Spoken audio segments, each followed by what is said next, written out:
एक बार एक जंगल में एक शेर अकेला बैठा हुआ था। वह अपने बारे में सोच रहा था कि मेरे पास तो तेज धारदार मजबूत पंजे और दांत हैं, साथ ही मैं एक बहुत ही ताकतवर जानवर भी हूँ।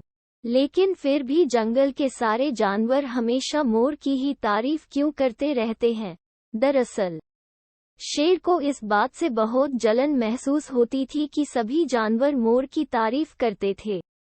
जंगल के सभी जानवर कहते थे कि मोर जब भी अपने पंख फैलाकर नाचता है तो वह बहुत सुंदर लगता है।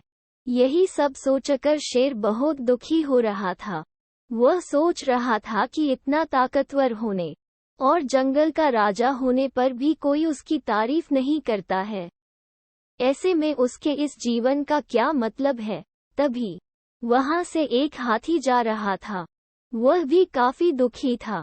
जब शेर ने उस दुखी हाथी को देखा तो उससे पूछा, तुम्हारा शरीर इतना बड़ा है और तुम ताकतवर भी हो, फिर भी इतने दुखी क्यों हो? तुम्हें क्या परेशानी है? दुखी हाथी को देखकर शेर ने सोचा कि क्यों न मैं इस हाथी के साथ अपना दुख बांट लूं।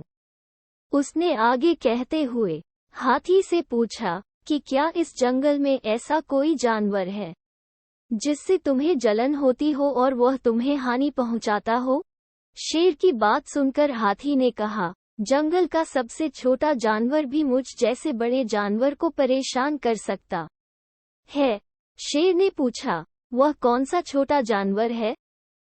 हाथी ने कहा, महाराज, वो जानवर चींटी है। वह इस जंगल में सबसे छोटी है, लेकिन जब भी वो मेरे कान में घुसती है तो मैं दर्द के मारे पागल हो जाता हूँ।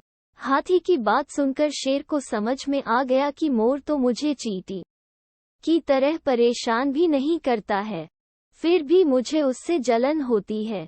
ईश्वर ने सभी प्राणियों को अलग अलग खामियां और खूबियां दी हैं।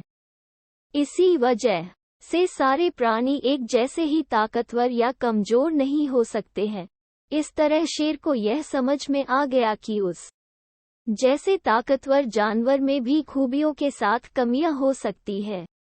इससे शेर के मन में उसका खोया हुआ आत्मविश्वास फिर से बढ़ गया और उसने मोर से जलन करना बंद कर दिया। हमें कभी भी किसी की खूबी देखकर उससे नहीं जलना चाहिए, क्योंकि हम सभी में अलग अलग खूबियां और खामियां होती है।